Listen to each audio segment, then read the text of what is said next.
What is MIG welding? MIG welding is a specific arc welding process. MIG stands for metal inert gas, and this welding technique is typically used for larger and thicker materials. This includes metals such as carbon steel, stainless steel, aluminum, magnesium, copper, nickel, and other alloys. Utilizing a consumable wire electrode as supply filler metal, the electric arc occurs between the consumable electrode and the workpiece itself. A MIG welding setup consists of 5 main parts. First, there is a power supply, which provides the electricity to create heat.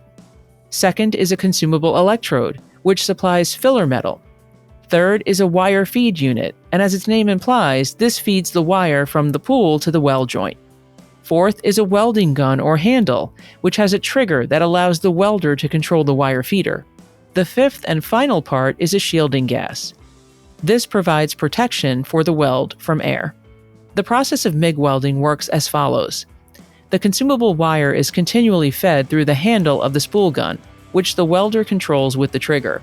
The electric arc is struck between the end of the consumable electrode. The electrode will be fed and melted down into the weld pool, allowing it to act as filler metal, creating the weld. MIG welding is one of the most common welding types used and is a reliable technique to weld multiple types of metal materials. Be sure to visit the link below to hear a podcast episode from Radwell Automation Nation podcast about welding tips for beginners. If you like this information on MIG welding, like this video and subscribe to our channel for more videos. For general information about Radwell, visit us on the web at radwell.com or connect with us on social media. Thanks for watching.